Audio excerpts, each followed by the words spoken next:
Hello and welcome to my friend the Rainbow Circle. How's it going? Um, as my long-term hardcore devoted fans, the millions of fans who love and adore me and know every nanosecond of what I've said in previous episodes. As you know, I talk a lot about one of the biggest obstacles to really understanding how stories work or how art works in general is false universals, and it's usually dualistic false universals. And I would say just in understanding how to advance as a writer or an artist, recognizing that they are false universals is a very important step. And understanding how the story actually works in opposition to these false universals is really essential to just advancing as a writer or an artist. Um, and one of the ones I'm most interested in is the idea of originality.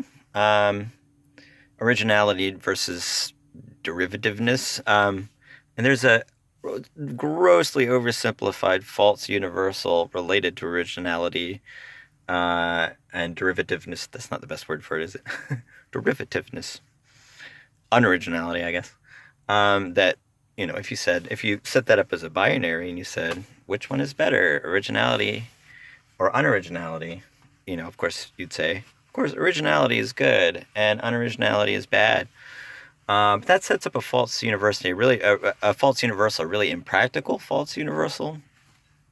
Um, and it's sort of like what I was talking about on the last episode when I was talking about Virginia Woolf, because a lot of the times writing advice that you see will say, "Here's what good writing is. Good writing is verbs and nouns."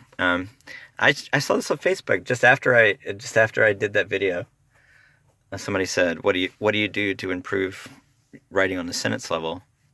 And people just spat out these false truisms that everybody spouts out. It's so dogmatic. It's so ingrained and dogmatic that even if somebody just says, "What do you do to improve your prose?"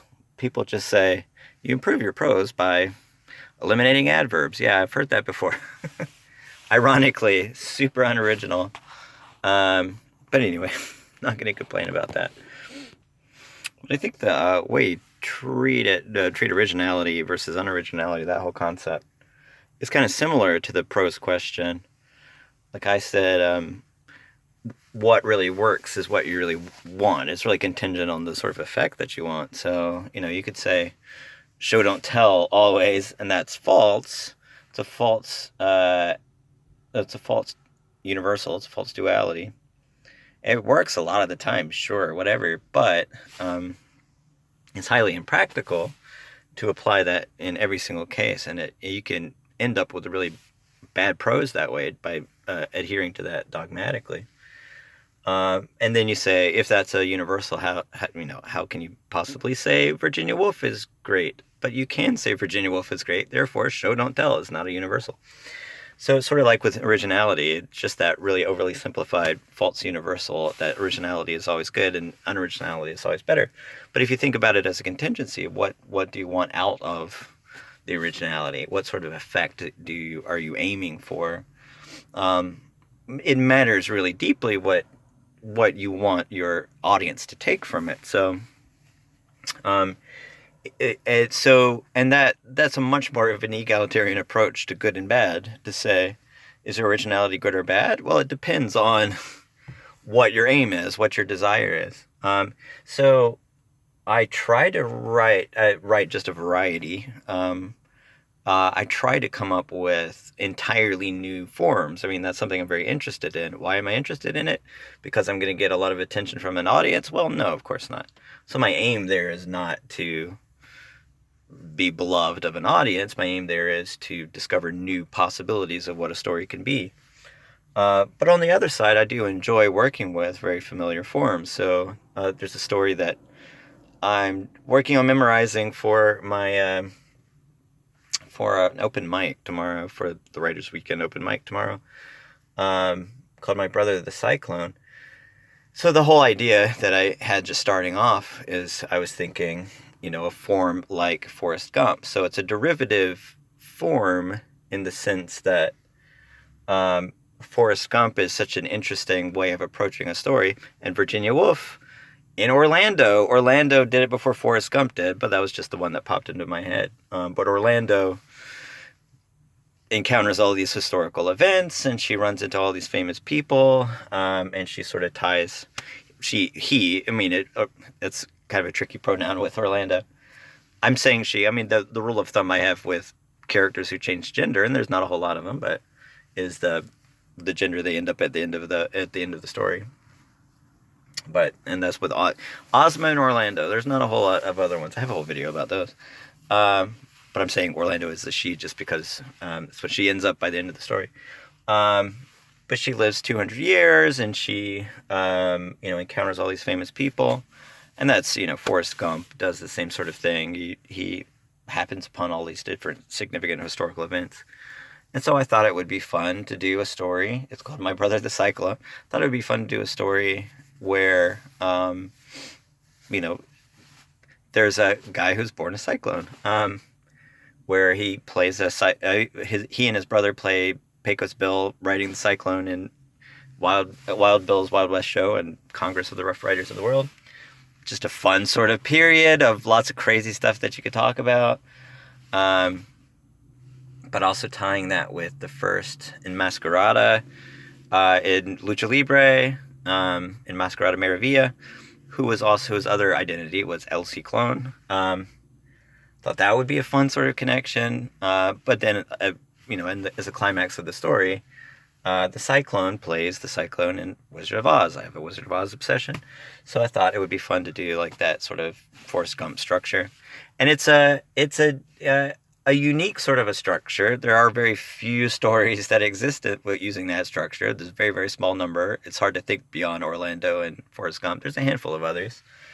But am I unoriginal? Or am I original? But, compare that to another story, like I'm doing a story called Son of a Rattlesnake, which I started that just with the concept of it would be a horror story. I was getting a prompt from friends. I was getting 30 prompts from friends. And the prompt this person gave me was that she had a dream that her family turned into rattlesnakes. And so just as a starting point, it's kind of an original concept as a start, in that I framed it as this guy brings his girlfriend home, and it turns out his whole family is rattlesnakes. What does she do? But I also had in mind home invasion stories. So sort of riffing on home invasion stories, like Last House on the Left, that kind of story. There's a lot of ones from the 70s that are very graphic in their depiction of things like rape, like Last House on the Left. One that I really love that has, takes all the sex out of it completely is Youre Next. It's a very recent one. It's clearly riffing on Last House on the Left. Straw Dogs is another one. Straw Dogs. Interesting movie. Not my favorite of that genre, but it's an interesting movie to, it's certainly when I'm doing Son of a Rattlesnake, I'm thinking, I'm going to riff on sort of that Straw Dogs idea, sort of the Last House on the Left idea, sort of the Youre Next idea. Youre Next. I should do I might have talked about this before, a Final Girl video. Final Girl tropes are interesting. But there's a perfect example, like the Final Girl trope that shows up in hundreds and hundreds of stories. Youre Next takes the Final Girl trope, flips it upside down. I think I might have talked about that with Bound to Vengeance, which is one of my favorite Final Girl riffs. But anyway, so, is that original or is that unoriginal? Considering it as a binary, it's entirely impractical and irrelevant and unrealistic and inaccurate to say there's a binary between originality and unoriginality. To say, there are only 7 stories exist, that's not a very practical thing to even say. But to say, I have this original element. This guy's family is a bunch of rattlesnakes. I can't name another story like that. But the actual story structure itself plays out like Youre Next, or it plays out like Straw Dogs or something like that. But then I have another story called Darsana. It's not part of the same series. It's part of one of the story a day stories that I did. I have a random string right here. By the way, this is from my Christmas tree, and I left it there just because I thought it was kind of interesting to have this random string. No reason whatsoever. I just have a random string. I just hold on to it sometimes. No reason. I like it that way. So Darsana, I have a story called Darsana. And I have stories like that where I want to do a story that's unlike anything that I've ever read before. My consciousness of the reader is that it's more than likely going to be off-putting to the reader.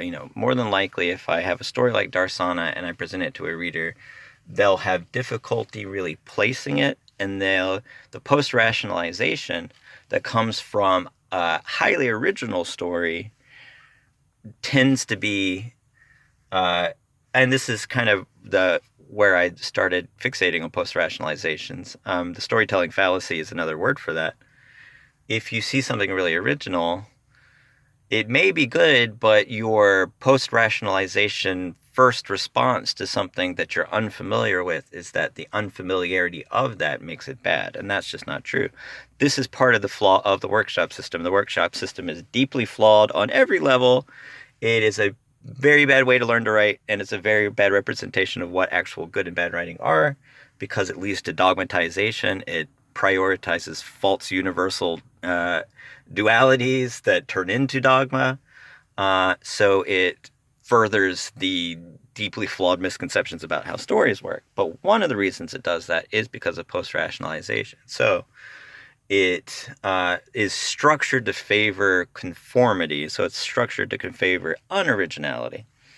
So you might have someone who says, you might have a workshop leader that says, let's create this story. Let's talk about what's really valuable in a text and in these dualities. Originality is really valuable. But what ends up happening is conformity. It is designed to support this conformist concept of what a story should be. And the stories that end up coming out of that process are conformist stories. So if you have something like Darsana, which it is unlike any other story, I can't identify something like Youre Next or Straw Dogs or something where I'm riffing on that same pattern. If you think about the rainbow circle, that's the third level in the rainbow circle is the schematic. How does it fit in an internal rule system? How does it follow the patterns of pre-existing stories? How do the expectations of that type of story shape the audience's expectations and shape the sort of stimulation that comes from that? So like Youre Next riffs on the final girl trope. What do you expect of a final girl trope, and how does that upend that trope and give you a totally different sort of experience? But you can do a story without schema at all. And so Darsana, I'll describe what it's about. It's about, so the setting is the Johnny Carson show. This is a story I love, by the way. And if I presented this to a workshop and they said, I don't know what this is, it's really bad or whatever, I don't care. I love it. I mean, it's entirely irrelevant whether you like it or not to me, but I love it. But it's set on the Johnny Carson show, and Kirstie Alley has had surgery to replace her neck with a gazebo. And so she's offering people an opportunity to ride inside of her neck and witness her next movie shoot. And so she's trying to sell it that way. But Johnny Carson is only interested in talking about Patrick Swayze. What other story is like that? I have no idea. And so she's kind of desperate to make people care about her. Patrick Swayze is the only thing Johnny Carson's interested in talking about. Cut to Jennifer Grey, same thing. Cut to Gary Busey, same thing. And that's kind of the story. It turns out that the celebrities are giants. That's why people can crawl into their gazebo necks, is because celebrities it's a trend among celebrities to be giants. I have a story about Audrey Hepburn as a giant. So I enjoyed that story so much because I can't really relate it to anything else. Tonally and structurally, you could say it's like Donald Barthelme, and I have lots of complicated history with Donald Barthelme because I'm not inspired by him. Honestly, I have no reason to lie to the millions and millions of fans out there and say Donald Barthelme didn't influence me one bit. Because I'll read Donald Barthelme and it'll be sort of a reverse experience, like City of Cathedrals. If you read City of Cathedrals and you say, what other story is possibly like City of Cathedrals? But then I read City of Cathedrals and I say, it's like a dream I had. And I say, Donald Barthelme stole my dream. He has one called The Balloon that's a lot like a dream I had. I wrote a story about it called The Globules, but The Balloon is a lot like a dream I had.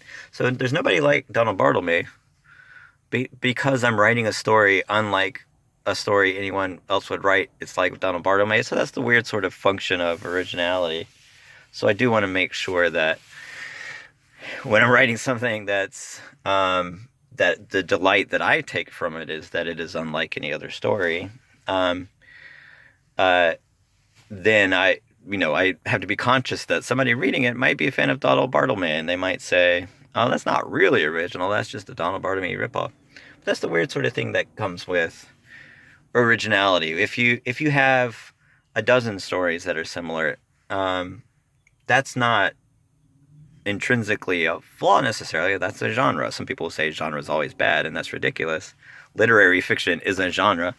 Domestic literary fiction is a genre. You have the same exact elements that happen every single story. That's a genre. So if you have, a dozen stories with a similar structure, that's a genre. If you have two stories with something similar in them, that's a ripoff. That doesn't make any kind of actual sense.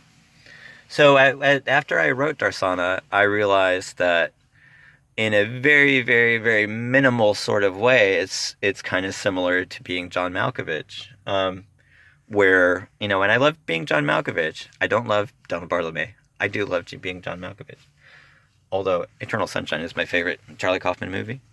But Being John Malkovich, there's this actual celebrity, and people find this door and go into his head, and they're able to live inside of his head and see all the things he sees. That's an element of a story that's really not in any other story, really, that I could think of, at least. Story-wise, it's really has nothing to do with my story. I mean, I can look at Youre Next and say, here are the story beats that or Youre Next or Straw Dogs or anything like that. Here are the story beats that I'm riffing on in my story Son of a Rattlesnake.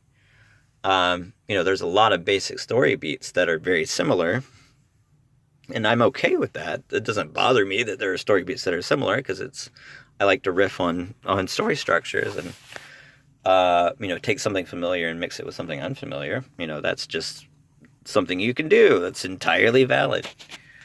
But having this one element that's kind of somewhat vaguely similar, I'm assuming anytime anybody reads it and responds to it, nobody has yet, but they'll say, "Oh, Darsana is just a Being John Malkovich ripoff," which it isn't. I'm not lying. There's no reason for me to lie about that. It's like if somebody said, "Son of a Rattlesnake" is just a ripoff of Straw Dogs or Youre Next or Last House on the Left. I would say, well, I wouldn't say ripoff. I would say it's riffing on that structure. If somebody said, My Brother the Cyclone, it's just a ripoff of Forrest Gump, I'll say, well, no, that's an interesting structure. It just hasn't been used all that much. I think it's an interesting structure to use. Ripoff is a bit far, but if you have something like that, that's just really, well, there are only two things that exist that are somewhat similar, even though the stories are radically different. People might say that's a ripoff. So it's interesting to look at how people respond to things that are similar, whether or not that's a good thing according to people. But I would say really that only matters as it shapes people's responses. So if you can reasonably recognize that someone might read that and consider that a ripoff, Probably the most absurd example that I've seen recently is in the Doctor Strange movie. It had one effect that was somewhat similar to an effect in Inception. And I kept seeing people say, Doctor Strange, oh, you mean Inception. I liked it the first time when it was Inception. There's really nothing similar about Doctor Strange and Inception. Doctor Strange does a much better job of depicting dreams, exponentially better job of depicting dreams. But if you said Doctor Strange was just Iron Man again, that is a problem. I would say that's a problem. It didn't really distinguish itself enough to really make it interesting as a story. Doctor Strange is my favorite character of all time. And I think he's much better than Iron Man, if you ask me. So I think the problem there was they picked the wrong story. I mean, the story is similar. That's Stan Lee had kind of a go-to story that he always would use, but it being unoriginal is not universally a problem because of the unoriginality. It's a problem because it affects the response of the reader. So if somebody watches Doctor Strange and it fails to transcend the similarities to Iron Man, if it fails to add something valuable beyond that similarity, then that becomes a problem. So it's really only contingent on your recognition of the responses that the audience would have.